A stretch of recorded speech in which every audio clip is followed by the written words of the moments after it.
രണ്ടുപേരെ ഞാൻ അവിടെ ഇരുത്തിയിട്ട് പോയാൽ ഇതിൻ്റെ അകത്ത് ഇരുന്ന് വഴക്കാണോ രണ്ടും കൂടെ? വഴക്കാണോ? തല മേളിൽ കൂടെ താഴെ കൂടെ എല്ലാം വരുന്നുണ്ടല്ലോ. ഒരു കാര്യം ചെയ്യാം, മേളിൽ കൂടെ വരുന്ന ആൾക്കാർ ഇത് ഗിഫ്റ്റ് തരാം, മുകളിൽ കൂടെ വരുന്ന ഒരാൾക്ക് ഗിഫ്റ്റ് തരാം. ഇന്നത്തെ നമുക്ക് അങ്ങനെ അതിൽ പോയി കിടക്കാം. ഇതിലൂടെ വാ. ആരാണാ വാ ഇതിലൂടെ. ആരാ വീട്ടുകുഞ്ഞല്ലേ വന്നേ? കല്ലിക്കുഞ്ഞ് അവിടെ കയറി നിന്നു. കല്ലിക്കുഞ്ഞ് വാ. Okay, good. എന്തുവാടെ പരിപാടി?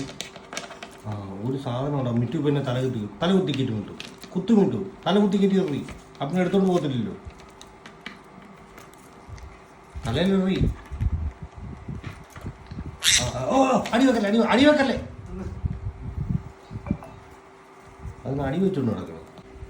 വന്ന് ആക്രമണം ഒരു പരിഹാരമല്ല കേട്ടോ. കളിച്ചാൽ മതിയേ, വഴക്കുണ്ടാക്കല്ലേ. ചവിട്ടരുത്. ഇനി ആരെടുത്തോണ്ട് പോകും? ഇനി എങ്ങനെ കൊണ്ടുപോകും? ഊരിക്കള. അവളെ പിടിച്ച് വലിച്ചു കഴിഞ്ഞാൽ കഴുത്ത് കയറി എടുക്കും കൊച്ചിന്. ഊടിക്കള. ഞാൻ കൂടെ ഊരിക്കളഞ്ഞു. കളിച്ചാൽ മതി, കഴുത്തേറിയണ്ട. എടുത്ത് കളയണം, താഴോട്ട് കള. പ്രശ്നം തീർന്നില്ലേ? കളഞ്ഞാലേ. Thank U.